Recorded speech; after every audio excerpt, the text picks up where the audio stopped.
Buenos días, grandes maestros del futuro. Ya estamos aquí en la transmisión número 83 de Karate Do MX en casa. Y el día de hoy, pues mi esposa se saca de onda porque dice que qué tiene que ver con el karate, pero es que yo relaciono todo con el karate. Entonces, tenemos invitado a, a Nepomuceno, que yo lo podría presentar, pero la verdad, pues te dejo eso a ti, por favor. ¿Quién eres? ¿De dónde sales? Cuéntanos, ¿qué es lo que haces, por favor? Bueno, pues yo aparezco aquí en la historia un 29 de julio de 1985. Tengo 34 años, sacerdote católico. Mi nombre completo es Juan Alejandro Vieira Nepomuceno. Toda la vida me han dicho Nepo, cosa que no me causa ningún problema. Tengo los nombres de mis abuelos, de mis abuelos maternos. El papá de mi mamá se llamaba Alejandro y su papá Juan. Entonces me ponen el nombre de mis abuelos. Vieira, pues el apellido de mi papá, que seguramente lo sabrán que es portugués. Hay muchos brasileños también que son Vieiras.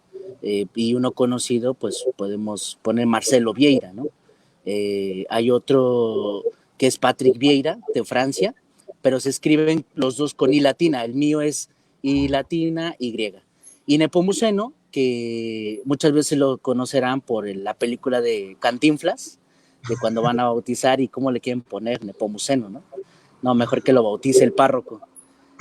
Sin embargo, Nepomuceno yo lo tengo como apellido, y como apellido aparece en 1535 con un santo que se llama San Juan Nepomuceno, República Checa, en Praga, y que es asesinado por el rey Wenceslao por no revelar el secreto de confesión. De ahí mi santo patrono pues es San Juan Nepomuceno, que se celebra el 16 de mayo. Y bueno, un poquito es la historia de mi nombre. Tengo una hermana, somos una familia pequeña, somos originarios de Cuernavaca, Morelos, y llevo 6 años como sacerdote, con mucha alegría, haciendo lo que pues yo sé hacer y entregando mi vida, y con mis limitaciones, con mis dones, con mi persona humana, y muy contento. Gracias por invitarme. Muchas gracias. Bueno, para los que nos estén viendo, pues yo le pregunté, oye, pues, una vez dime si no vas a querer hablar de algo para no tocar el tema, pero él me dice, no, venga con todo. Entonces, venga, si están todo. ahí, quieren poner alguna pregunta acerca del catolicismo, pues yo les digo que todo, ¿no? Entonces, de todos los temas, ¿eh? De todos los temas. Sí, para que se ponga bueno esto. Entonces, con confianza, pero bueno, a mí siempre me gusta preguntar el cómo inician en lo que hacen, porque, no sé, para mí fue de repente que estaba en una situación caótica de mi vida y llega un profesor, mi maestro Pedro, y me dice, oye, pues únete bueno, vamos a entrenar, y de repente llega el profe Manuel y me dice, en Jojutla hay una escuela, ¿te vas o no? Y eran 3 días, ¿no? Entonces digo, ay, lo hago o no, y ahora digo que bueno que lo decidí, que sí vine a Jojutla, y fue así, diría Peña Nieto, intempestivamente. Contigo, ¿cómo fue esto? ¿Cómo se fue dando esta transformación? Bueno, al principio, pues yo empecé de muy niño, empecé con, bueno, mi historia religiosa está muy padre porque a mí no me bautizaron como los demás niños, ¿no? Al año, ¿no? Mi mamá me lleva a la basílica a los 40 días a dar gracias.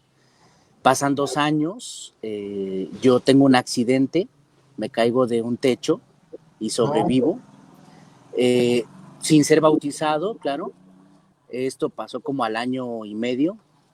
A los 2 años y medio me llevan a la Iglesia Católica, a la Asunción de María, y pues mi mamá no tenía a su esposo, y entonces el padre pedía que fueran a las pláticas presacramentales la mamá, el papá, el padrino y la madrina, ¿no? Entonces resulta que pues no va mi papá y el padre le dice, no podemos bautizar a su hijo porque no vino el papá, ¿no? Y pues a mi mamá se le ocurre decir una pequeña mentirilla, donde dice, pues es que el papá se fue a Estados Unidos, ¿no? Clásico, por los Y cigarros. dice, ¿y cuántos años tiene el niño? Tiene 2 y medio. Ah, pues espérese otros 2 y medio en lo que viene el niño, ¿no? Ahí viene el papá para bautizar al niño. Empiezan a buscar otra forma y finalmente me bautizan, ¿no? Me bautizaron un 8 de agosto de 1987, 1988. Entonces, resulta que pues pasa el tiempo y vamos creciendo. Yo no sabía nada de religión. A los 7 años empecé a ir al catecismo, fui más 2 sábados y pues ya no me gustó y ya no fui. Después nos cambiamos a Avenida Palmira y empecé ahí a conocer otra iglesia. Entonces, a los 8 años, ya cumplidos los 8 años, yo ya me acerco a la iglesia y fue así como de, pues me gusta, ¿no? Venir aquí a la iglesia. Me dicen, mira, puedes estudiar, pero la primera comunión es a los 9, así que pues este año lo vas a perder. No importa. Entonces ya fui, a los 9 volví a estudiar y me dicen, bueno, pues tienen que venir tus papás para que veamos que pues vas a hacer tu sacramento, ¿no? Entonces resulta que yo dije, ¿y después qué sigue de esto? No, pues después ya te puedes ir a tu casa y ya se acabó. Y entonces yo rompí mi acta de que ya había terminado y me volví a inscribir a los 10 años para hacer otro año de primera comunión. Ya a los 10 años, con 10 años cumplidos, me invitaron a ser monaguillo. Empecé de monaguillo y el párroco que estaba ahí me dice, oye, yo te he visto aquí pues en todas las misas, ¿no? Antes nos daban un papelito y tú nos daban un papelito, un boletito y te daban una planilla con todo el año, pero yo lo llené muy rápido porque yo iba a todas las misas. Las misas del sábado eran 5 de la tarde y 7 de la noche. Y las misas del domingo eran 9 de la mañana, 10:30, 12 del día, 6 y 7 de... Y yo iba a todas. Me invitan a ser monaguillo y pues ahora también ya era monaguillo y también iba a todas las misas del sábado, a todas las misas del domingo y pues me empecé a relacionar con muchos sacerdotes. Va pasando el tiempo. Antes de que sigas, esto a mí me llamó mucho la atención cuando me lo contaste la última vez. Bueno, para que sepan, cuando conozco a mi esposa también conozco a Nepo, ¿no? Entonces hay una relación interesante ahí familiar, porque pues sí, ¿no? Nos lo encontramos, no nos vemos seguidos, pero cada que nos vemos es padre, me gusta porque yo soy muy preguntón y por suerte él es muy contestón, ¿no? Entonces nos llevamos muy bien. Entonces en alguna comida estamos platicando acerca de esto, ¿no? Y me di cuenta, dice mi madre que muy simpático, sí, es, de verdad un día lo conocerás, madre. Pues me di cuenta que así como la iglesia te estaba dando la compañía que tal vez, bueno, ahorita vamos a eso, ¿no? ¿Por qué estabas tanto tiempo ahí? ¿Cómo te dio asilo la iglesia? ¿Cómo es que te daba el espacio, te daba el conocimiento que no podías tener en otro lado? Veo que eso pasa mucho en las escuelas de karate, que de repente tenemos alumnos que están aquí todo el día, ¿no? Que aprovechan, que no, y sobre todo que lo pueden hacer, ¿no? Porque en muchos otros lados, pues ya vete a tu casa, ¿no? O sea, que se les da esa atención que muchas veces no pueden tener en casa. Entonces, antes de que vayas a la parte del monaguillo, a lo que ibas a seguir, que conoces a sacerdotes y más cosas, ¿por qué estabas tanto tiempo en la iglesia? Bueno, porque primero había la oportunidad, mi mamá trabajaba de planta y normalmente pasaba todo el tiempo en la cocina, ¿no? Entonces no había un gran espacio para compartir mucho tiempo, ¿no? La vida juntos. Entonces, de lunes a viernes, todo el tiempo era escuela, tareas, trabajo, lavar trastes, trapear, barrer las... barrer, lavar las parrillas, pues era una casa muy grande y había muchísimas cosas que hacer de lunes a viernes.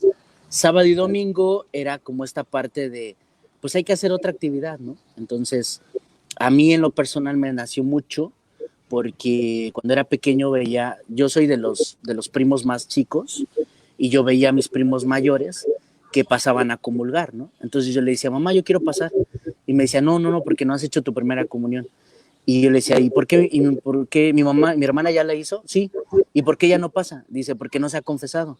Y así, ¿no? Entonces yo decía, pues si pueden, ¿y por qué no lo hacen, no?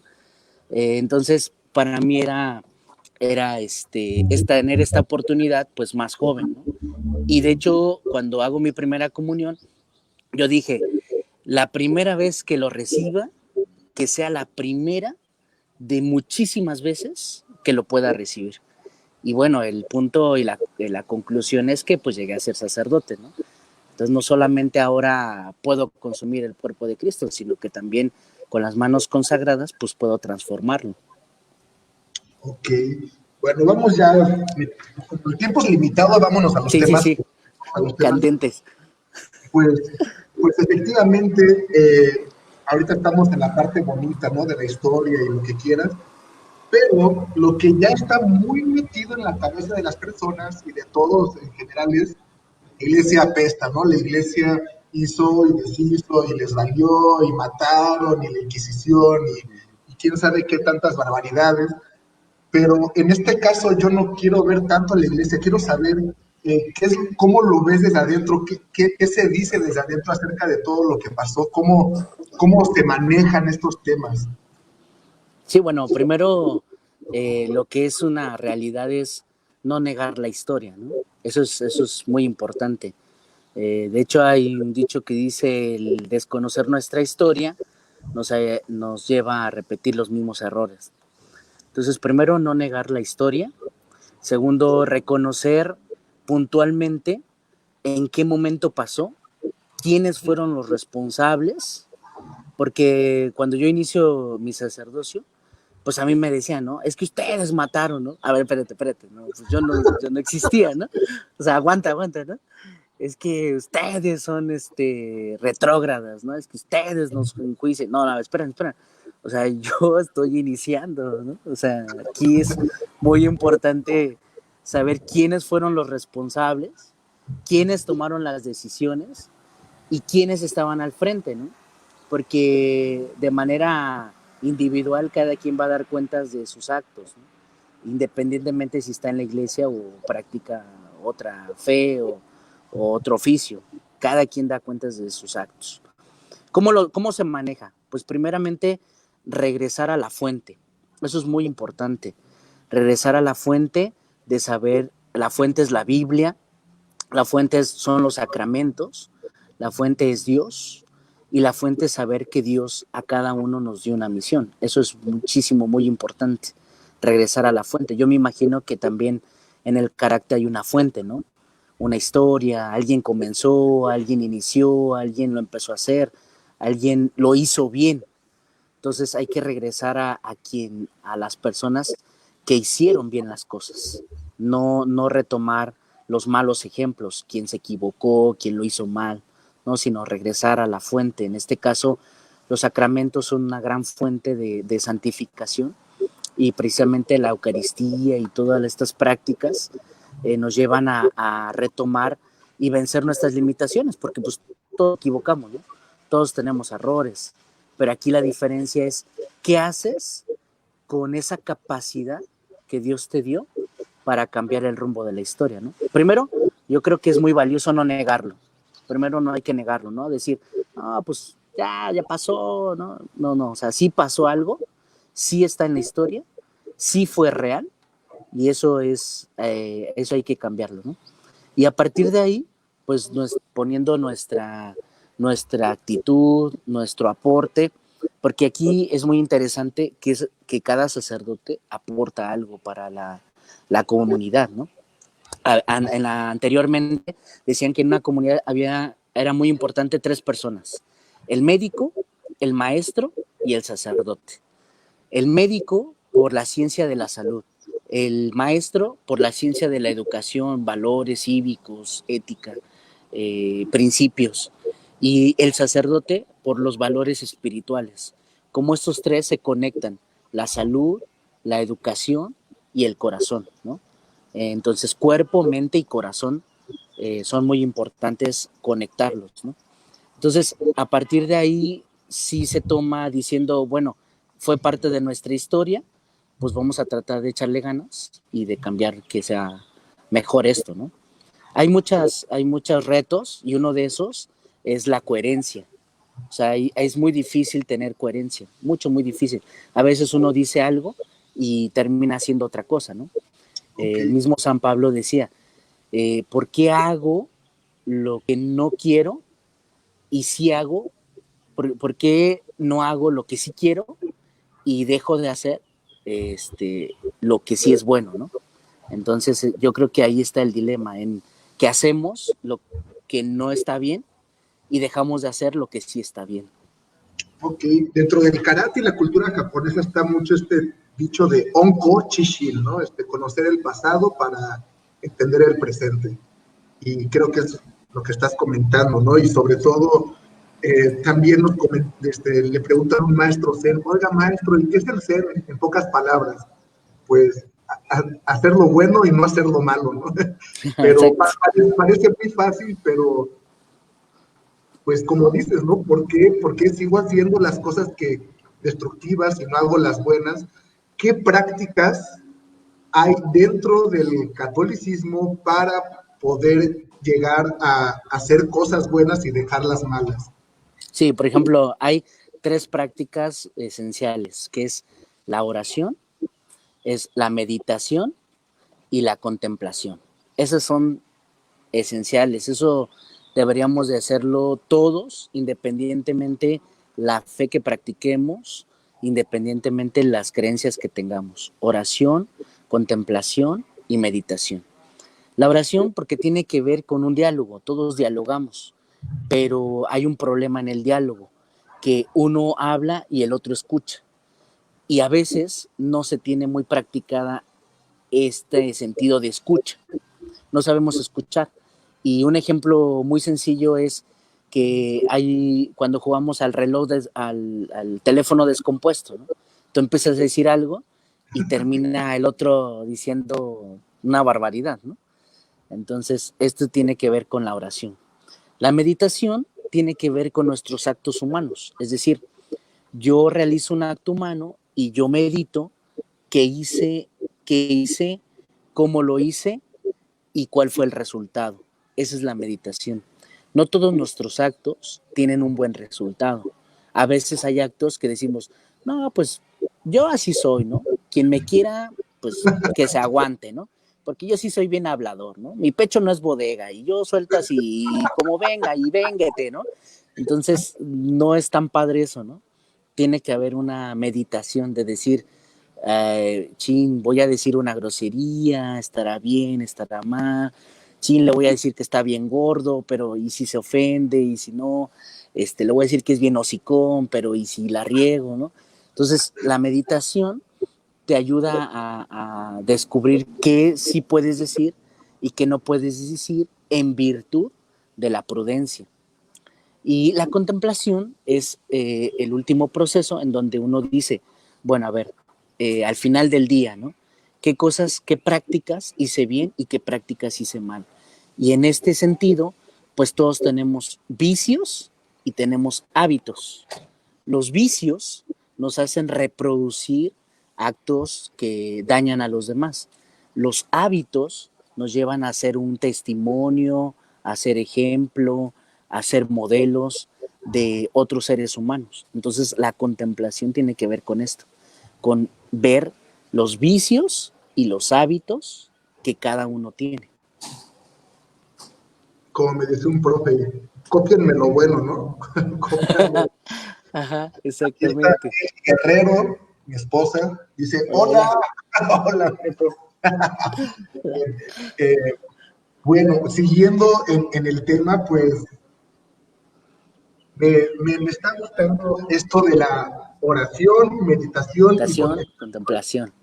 Y también me estabas comentando, aparte de las prácticas, que hay dones. ¿Qué son los dones? ¿Cuáles son los dones? Sí, mira, bueno, hay una carta que escribe San Pablo a los Corintios, donde dice, aspiren a los dones más excelentes. Primero hay que retomar que todos tenemos aspiraciones, todos. Y primero hay que ver qué es una aspiración. Una aspiración es, por ejemplo, a todos nos gusta vivir bien, ¿no? A todos nos gusta comer bien, a todos nos gusta tener las cosas buenas, ¿no?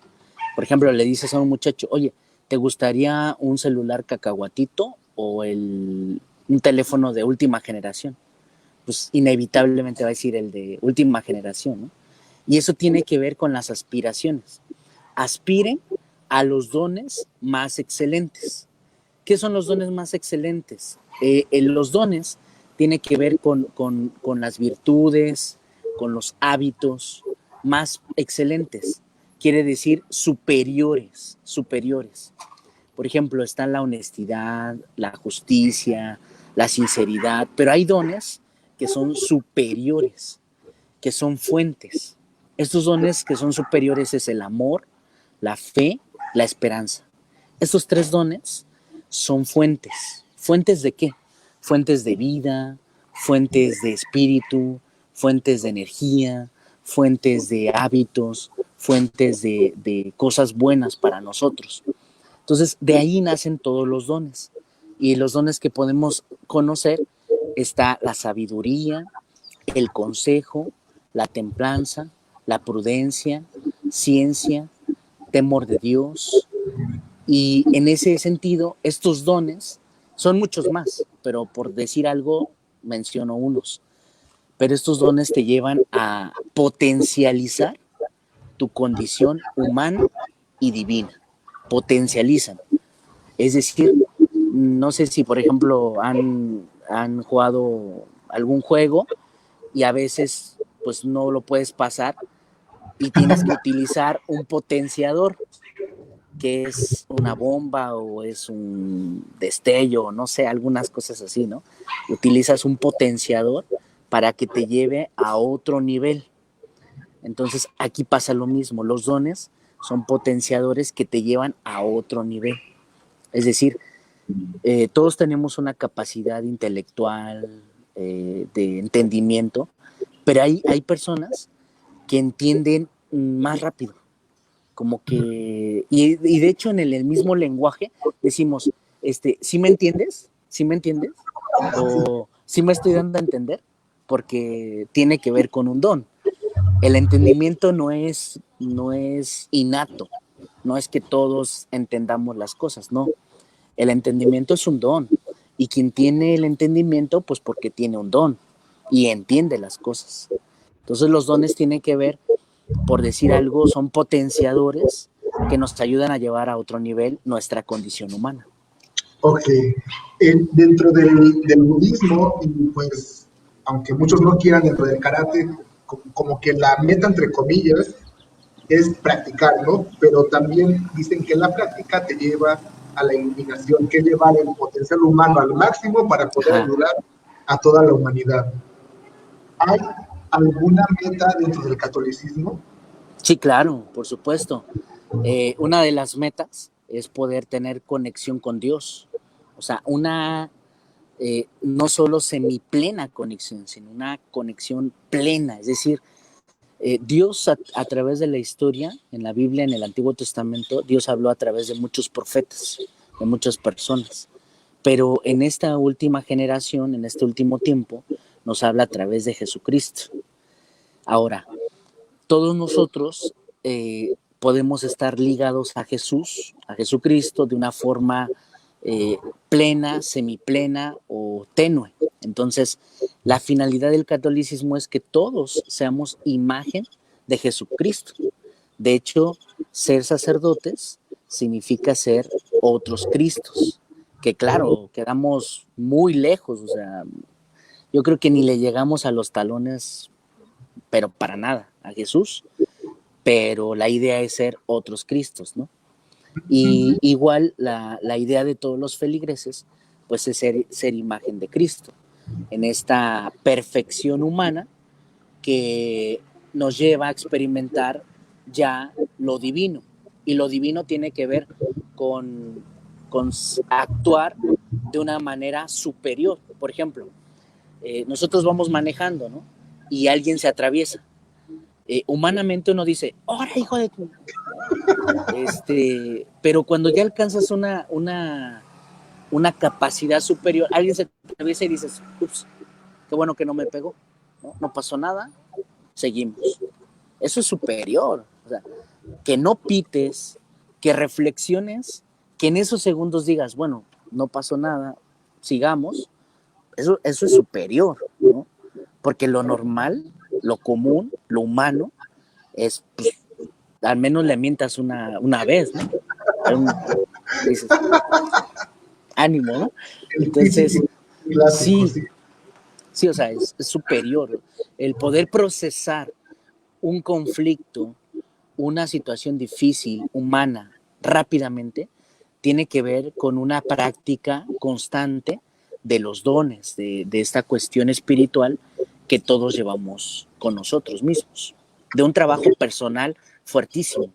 Entonces, bueno, me moviste muchas cosas en la cabeza con todo lo que dijiste ahorita.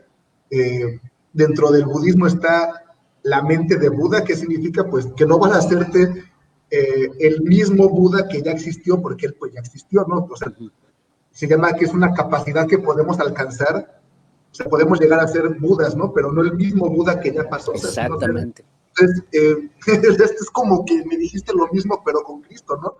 Y eso me gusta mucho, porque la aspiración de un sacerdote no es tener feligreses, ¿no? Sino es ser un Cristo, ¿no? Eso es Exactamente, una meta exactamente, increíble. exactamente. Ese es el pequeño detalle de que nosotros no estamos llamados a ser políticos, nosotros no estamos llamados a ser actores, artistas, cantantes, no estamos llamados a eso, no estamos llamados a ser populares y tener 1 millón de seguidores y tener 10 millones de suscriptores, no, o sea, esa no es nuestra meta, pero para nada.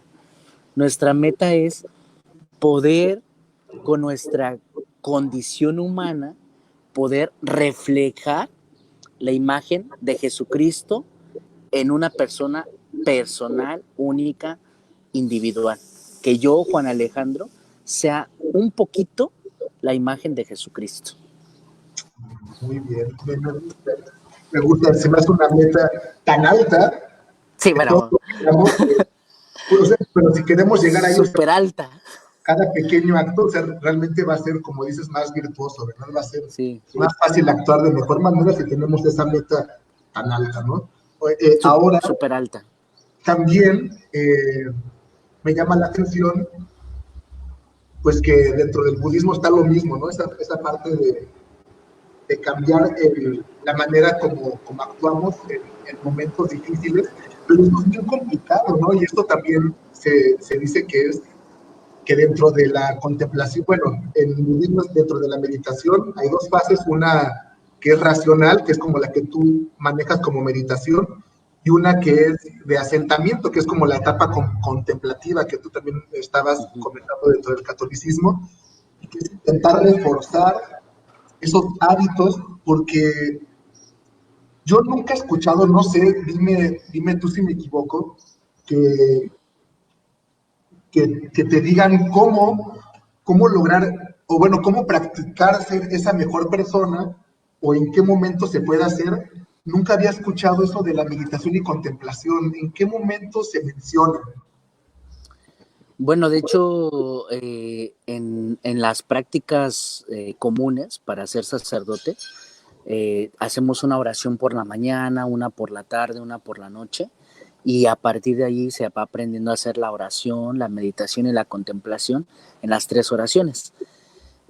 Desafortunadamente, para los feligreses no hay una práctica común, un espacio general en donde ellos puedan aprender la oración, la meditación y la contemplación.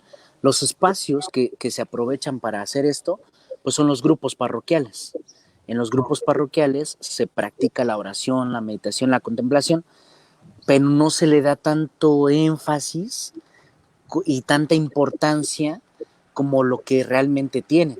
Son muy importantes. Y como no se les da tanto énfasis, como no somos los sacerdotes los que estamos encargados de esa parte, entonces no podemos acompañar a los feligreses para que ellos puedan trabajar esa área. Y de ahí se vienen muchos vicios, ¿no? Y una parte de esos vicios, pues es que, por ejemplo, hay gente que dice, no, es que fulanita lleva aquí 30 años y se cree la párroca.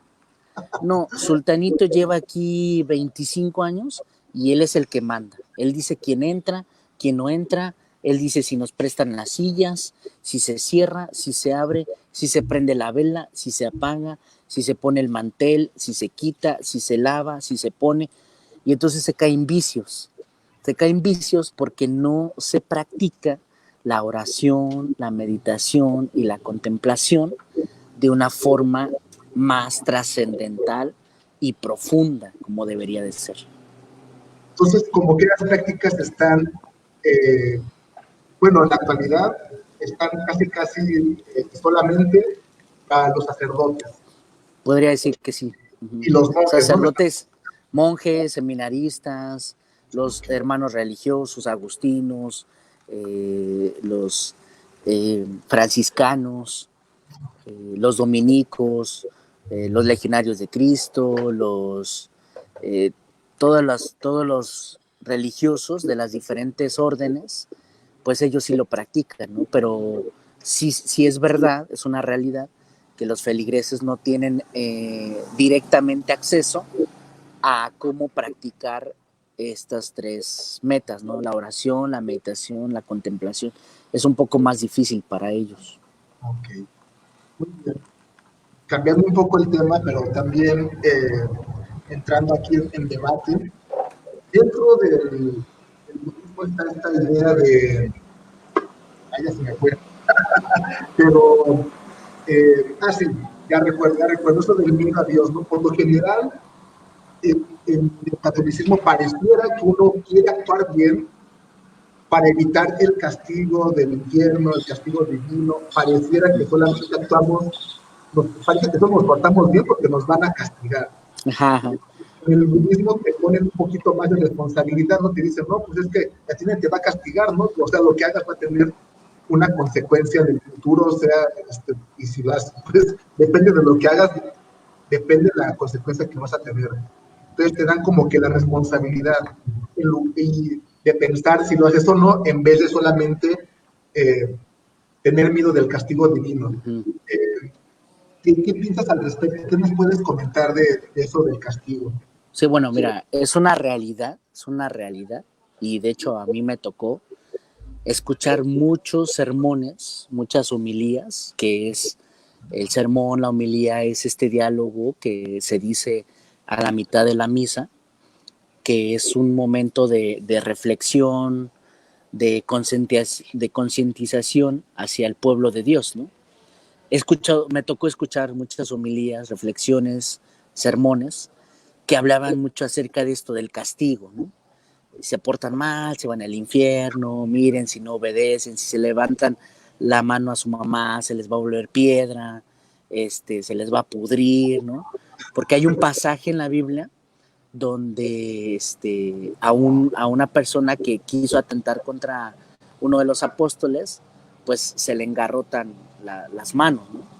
De hecho hay un salmo también donde dice, Señor, si yo no te alabo, que se me paralice la mano derecha. Si yo no te alabo, que se me paralice la mano derecha, ¿no? Hay un salmo. Y sí, el discurso, yo creo que me atrevo a decir que el discurso de esto del castigo y del mal fueron 60 años, 70 años de este discurso, ¿no? Cuando yo entro a estudiar la teología, cuando entro a estudiar para ser sacerdote, me doy cuenta que pues era un discurso muy desgastado y que era un discurso que habían utilizado como para que temieran a Dios. Lo correcto no es eso, lo correcto es saber que Dios, en muchos pasajes, San Pablo lo dice, San Juan, Dice, el que no ama no conoce a Dios porque Dios es amor. Entonces, entendiendo esta parte, el infierno se entiende como la no existencia o la ausencia del amor de Dios. Es bien diferente al castigo, es muy diferente al castigo. La ausencia del amor de Dios es diferente al castigo, mucho, muy diferente. Porque, por ejemplo, como hijos, lo que hacemos es quedar bien con los papás. Queremos ser buenos porque queremos que papá nos aplauda, que papá nos abrace, que papá nos alabe, que papá diga qué buen hijo, qué maravilloso, extraordinario, qué inteligente eres, qué guapo, qué hermoso, qué bonita. Mira, si comes bien te vas a poner bonita, mira, si comes bien vas a ser muy inteligente. O sea, lo que hacemos es agradar al padre, a la madre, a nuestros padres, ¿no? Y lo mismo pasa con Dios. Todos nuestros actos tratan de agradar a Dios. Entonces, ¿en qué consiste el infierno? Consiste en que Dios nos expulsa. Dios nos dice, ¿sabes qué? No te quiero ver, aléjate de mi vista, sácate de aquí, no quiero volver a ver, ni a hablar contigo, ni quiero que volver a verte, ¿no? Entonces el infierno tiene que ver más con la ausencia del amor de Dios. ¿Cómo siente un hijo cuando tu papá te dice, vete, no te quiero ver, no, no quiero hablar, no me hables? Dices, híjoles, ¿qué pasó, no? No es lo mismo a, te voy a pegar, porque ya sabes que te pueden pegar o no te pueden pegar, eso es una. Otra, te pueden pegar, pero después se pasa y todos seguimos con nuestra vida normal. Pero ¿qué pasa cuando eres expulsado, cuando te corren, cuando tu papá y tu mamá te dicen, ¿sabes qué? Agarra tus cosas y lárgate de aquí? Es algo más fuerte. O sea, es esta expulsión, este dolor de no te voy a volver a ver nunca más. Entonces un poco pasa con la expulsión de Satanás, ¿no? Cuando Satanás es expulsado del cielo, él no lo castiga a Dios. Es más, teológicamente, el dueño de esta tierra, el príncipe de este mundo, es Satanás. El príncipe de este mundo. O sea, no tiene cualquier puesto. Es el príncipe de este mundo. No es un virrey, no es el segundo, el subsecretario, no es el conserje, no. Es el príncipe de este mundo. Es Satanás. O sea, no le dio un puesto bajito, o sea, es un puesto grande. Por eso muchas personas que le han pedido algo a Satanás, pues se los concede, porque tiene el poder de hacerlo físicamente, ¿no? A cambio de un precio. Pero el infierno y el cielo tiene que ver el cielo con la presencia del amor de Dios y el infierno con la ausencia del amor de Dios.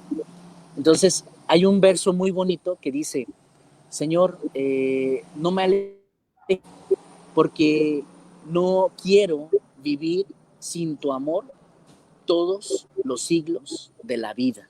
No quiero vivir sin tu amor. Entonces, se vale equivocarse, se vale tener errores, se vale pedir perdón, pero aquí lo que duele es cuando uno rechaza, ¿no? Cuando uno dice, vete, no te quiero ver. Y eso mismo pasa en una relación de pareja, ¿no? En una relación de amor. Duele cuando dice, yo ya no quiero, ¿no? O sea, no te quiero volver a ver, no quiero saber nada de ti y adiós. O sea, es lo mismo pasa con esto del cielo y el infierno. Y más que castigo, yo en lo personal considero que a mí lo que más me preocupa o me tiene en trabajar mi conciencia es el momento en el que nos presentemos ante Dios y demos cuenta de nuestros actos, ¿no? A mí me pesa mucho el que yo me presente ante Dios y diga, oye, ¿qué hiciste? No, pues me dediqué a robar, ¿no? No, pues me dediqué a asaltar, no, pues me dediqué a engañar a la gente. O sea, me pesa mucho eso, ¿no? Porque digo, bueno, o sea, podrás mentirle a todo mundo, pero ya ahí delante de Dios, cuando le estés diciendo las cosas, pues va a decir, tenemos todo el tiempo del mundo para que me digas qué hiciste, ¿no? No te preocupes. Ahí siéntate, tómate tu tiempo, está ahí toda una eternidad para que me cuentes qué hiciste, qué pasó. Entonces yo creo que una enseñanza muy padre de descubrir a Dios. Es como este papá misericordioso, amoroso, que no te castiga, ¿no? Sino que más bien te dice, a ver, ven para acá, siéntate, ¿qué pasó? ¿No? Eso impone Sí, mucho, ¿no? muchos Impone alumnos, mucho. muchos alumnos prefieren que lo regañe a que le diga, a ver, vamos a platicar. Es cierto, sí. Sí. Bueno, Así totalmente. aunque siento, aún así sigo sintiendo que me está poniendo algo a Dios ahí medio raro, como que, pues, ¿por qué te va a expulsar Dios? Siento que más bien uno se autoexpulsa Sí, y dice, yo no quiero el amor de Dios. Yo creo que es el castigo, ¿no? Más bien sí, uno alejarse exactamente. de las cosas buenas, porque algo que me ha pesado mucho con mis pensamientos, eh, bueno, ya ni tan joven, ¿verdad? Cuando estaba joven era pues sí, ser muy rebelde y todo, Ajá. y me sentía bien buena onda por ser rebelde. Pero algo que fue muy pesado para esa personalidad anterior es que entre mejor me porto, mejor me va. Entonces es como, ¿por qué evitas hacer las cosas que te hacen bien, ¿no? Entonces es curioso, ¿no? Como que dentro de mi mundo el castigo ha sido mi propia creación, ¿no? Y cuando hago las cosas bien, como dices, ¿no? Cuando me acerco a Cristo es cuando me va mejor en la vida, ¿no? Entonces, no sé, Bueno, siento que es una decisión. bueno, también hay un karma, ¿eh? También hay una cosita ahí también. Ha habido muchas personas que no iban a la iglesia, que no practicaban y decían, yo antes de venir a la iglesia me iba muy bien y ahora que me acerco y que estoy en oración, en meditación, en contemplación, en crecimiento, me va muy mal. Entonces también ahí hay una como una dinámica de decir, a ver, entonces, ¿qué está pasando, no? Porque antes, cuando estaba lejos, me iba bien. Y ahora que estoy cerca, me va mal. Pero también bíblicamente hay una frase este, en el Evangelio de San Juan, donde dice, el verbo se hizo carne, vino a los suyos, y los suyos no lo recibieron. Pero a todos los que los recibieron, les dio la capacidad de ser hijos de Dios. Por lo tanto, los hijos de las tinieblas son más astutos que los hijos de la luz. Son más astutos. Y se remonta al Génesis con la figura de la serpiente. La serpiente era la única astuta. O sea, entonces no es que la astucia sea el mal, sino que la clave está en la astucia. Los hijos de las tinieblas son más astutos que los hijos de la luz. Nada más por eso. A Interesante. veces Hay para reflexionar, ¿no? hay para reflexionar. Aquí ya, yo creo que esta es pregunta de mi papá a través de mi mamá. Dice, ¿qué piensa Nepo de los masones? Bueno, mira, esto me gusta mucho tocarlo, me gusta mucho, mucho. Yo he conocido muchos masones buenos, puedo decirlo, buenos, que han ayudado a la Iglesia Católica, que han ayudado. Yo, en lo personal, he conocido masones buenos que han ayudado mucho a la Iglesia Católica. Es más, ha habido líderes católicos que les han pedido ayuda sin saber que eran masones, sin saber que eran masones. Respecto a la masonería, yo he escuchado cosas buenas y cosas malas. Yo en mi vida personal, individual, yo he visto cosas buenas que han hecho muchas personas masones. Y eso me queda muy claro de que todos tenemos bondad y tenemos maldad. Todos tenemos bondad y tenemos maldad. Y que es a lo mejor un poco como el yin yang, ¿no? Todos tenemos una parte buena, una parte mala. Y nosotros elegimos, decidimos qué parte manifestamos al mundo, ¿no? Referente a la masonería, yo creo que es una forma de creencia, es una forma de conocer a Dios. Eh, yo no los enjuicio o yo no digo que es algo malo, para nada, porque sería ir en contra de estas personas buenas que han hecho mucho bien a la humanidad y que han ayudado también a la Iglesia Católica de manera particular. Pero sí creo que igual como la Iglesia Católica se ha equivocado, yo creo que también en algún momento la masonería, en algún momento y en algunas cosas, me parece que también se equivocaron, ¿no? Y vuelvo a lo mismo, hay que retomar puntualmente en qué momento pasó y quiénes fueron los responsables de esas cosas. ¿Y qué hicieron, Porque, por ejemplo? Bueno, adelante, ajá, adelante. sí, sí, o sea, vuelvo a lo mismo, ¿no? Hay que volver al momento puntual y quiénes fueron los responsables de esas situaciones, ¿no? Porque no podemos decir, es como la Iglesia Católica, ¿no? Se equivocó y ahora dicen, todos los sacerdotes católicos son malos. No, no, pues, espérame. Yo acabo de descubrir esto, ¿no? Igual, ¿no? La masonería se equivocó y todos los masones son malos. No, pues tampoco. O sea, y yo creo mucho en esto, ¿no? Si en una iglesia católica hay 100 sacerdotes, 99 son malos y uno bueno, por ese bueno no puedes decir que todos son malos. No puedes. Si hay 100 masones, 99 malos y uno bueno, por ese bueno no puedes decir que todos son malos, porque hay uno bueno. Entonces yo creo que eso tiene que ver un poco con la justicia y con la coherencia, ¿no? De puntualmente tomar lo que nos toca y de lo que nosotros somos responsables. Aquí voy a poner mi grano de arena por los karatecas que nos sigan viendo, porque luego van a decir que estamos locos por andar hablando de esto en un programa de karate. Pero Ajá. algo que me gusta mucho de estas pláticas es que nos va quitando un poquito la idea de que por las etiquetas de es karateca, es bueno, es karateca, es violento, o es sacerdote, es corrupto, o sea, creo que más bien tiene que ver con personas, ¿no? Con las Claro. personas, lo que hacen más que con qué es lo que profesen, o si son mexicanos, o si son bajitos, o sea, creo que tienen que esas etiquetas están quedando fuera y está siendo muy lógico con estas pláticas, ¿no? O sea, esto es más de personas que de religiones o más. Por ejemplo, voy a contarte una historia de karate.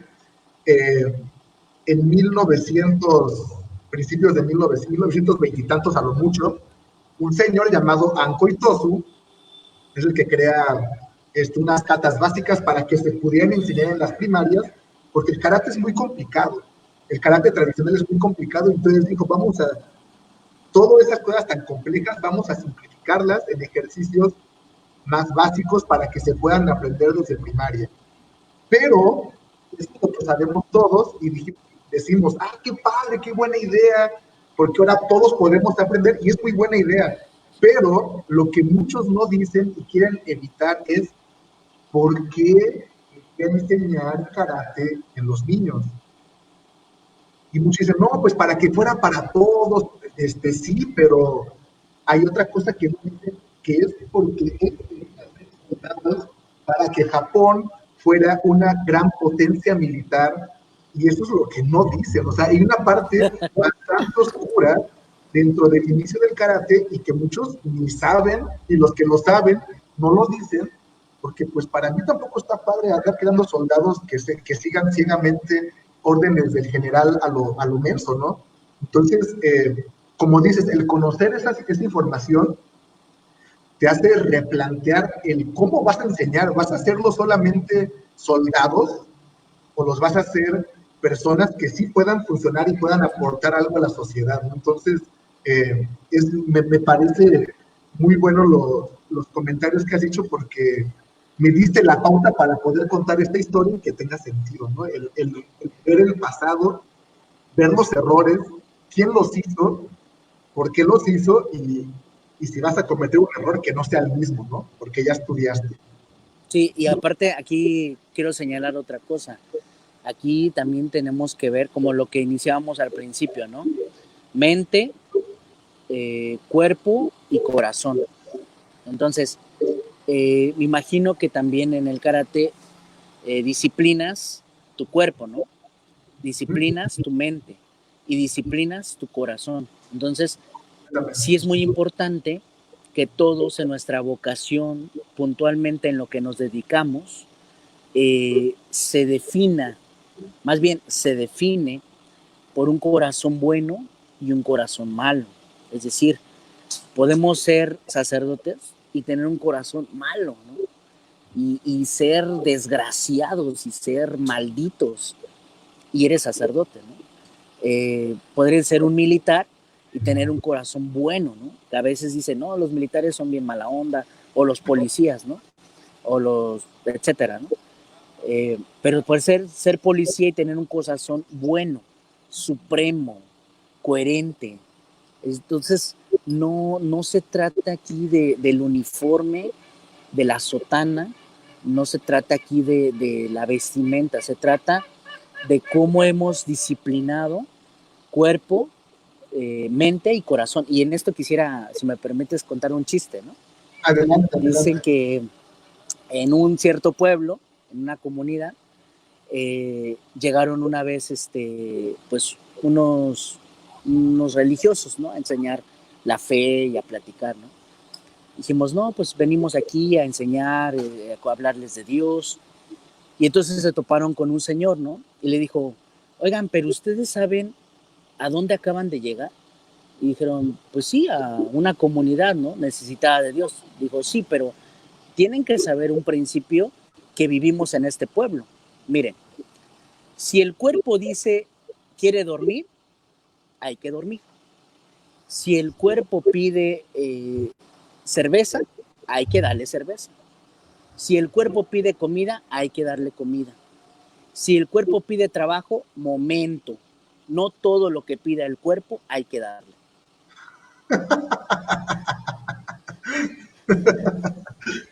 ¿Qué pasó? Entonces, tiene que ver con disciplinar nuestro cuerpo, nuestra mente y nuestro corazón para poder ejercer bien nuestra vocación en lo que nos haya tocado vivir o ejercer o elegir, ¿no? Para nuestra vida. Pues mira, curioso, te voy a explicar esto, a ver, hasta te va a impresionar, yo creo. Este simbolito, nada más quitándole lo negro, son como tres gotas. Son como tres gotas que están girando, las gotas Sí. rojas. Pues estas gotas rojas tienen varios significados. Uno de ellos es Shin-Ji-Tai. Por eso llego al Shin, que es el Tai, es el cuerpo. Ji es técnica, pero la técnica, pues, tiene que ver con mucha razón de por qué hacen las cosas. Entonces podría ser lo que conocemos en Occidente como mente. Y Shin lo traducen como mente, pero realmente en Japón es más como la parte emocional, como el corazón, como acabas de decir. Entonces, es exactamente mente, cuerpo y espíritu es lo que se está forjando en las clases de artes, o al menos de karate, y al menos el karate que yo doy, porque no, para generalizar ya vimos que no es buena idea. Exactamente, no es buena idea. Cuerpo, mente y técnica, es lo que es el dicho que tenemos aquí, y cuando estaba diciendo mente, cuerpo y espíritu, pues vamos para el mismo lado, ¿no? Aunque parezcan prácticas que tienen cosas diferentes para llegar a ese fin, pues es el ser buenas personas, no ser malas personas. Creo que suena muy baboso, pero creo que es gran parte de lo que tenemos que estar haciendo en este mundo. Pues ya estamos terminando, de mi parte ya acabaron las preguntas. No sé si tengas un comentario extra, alguna invitación, algo que quieras comentar antes de despedirnos. Pues nada más algo pues muy sencillo. Estamos viviendo una situación muy difícil en todos los sentidos. Creo que nos ha pegado nuestra estabilidad emocional, económica, mental, espiritual. Sin embargo, yo creo que es importante individualmente saber de qué somos capaces y qué podemos hacer, ¿no? Nos han pedido muchas cosas, pero yo creo que hay quien sí es capaz de hacerlo, hay quien no es capaz de hacerlo, y según apelo a nuestra capacidad humana, individual, para poder cuidarnos, ¿no? Algo que me ha parecido, pues me parece lógico, el cubrebocas, el gel antibacterial, los guantes, no abrazarnos, nada de besos, nada de vernos, o sea, todo eso, ¿no? Pero hay un detallito que pues sí me dio un poco de risa cuando lo empecé a ver, que fueron los lentes, ¿no? Hay unos lentes que están vendiendo que dicen lentes de seguridad. O sea, yo uso lentes porque no veo, ¿no? Si no uso lentes estoy ciego, ¿no? Pero usar lentes de seguridad, o sea, como que eh, esencialmente dicen que el virus se transmite a través de moléculas y esas moléculas a través de el sudor o la saliva. Yo no sé cómo puede entrar por los ojos, no sé. Para mí es una ciencia nueva, ¿no? Que el virus entre por los ojos, no sé, porque entonces podría entrar por los oídos, por los poros, por el cabello, pues se me hace un poco, bueno, se me hizo chistoso, ¿no? De que hay lentes de seguridad. Todo lo demás me parece muy lógico y normal. Ay, ya, pues sí te cuento, que son cosas, ¿no? Entonces, la saliva llega al ojo, pero como dices, ¿no? Está difícil. Sí, o Ahí, sea, ahí veremos, no somos sí, los expertos, no, no somos los expertos. ahí luego a ver si puedo invitar a alguien que nos diga, pero va a estar difícil. Ahí si conoces a alguien, adelante, ¿no? Y lo Sí, pasas para acá para hablar con él.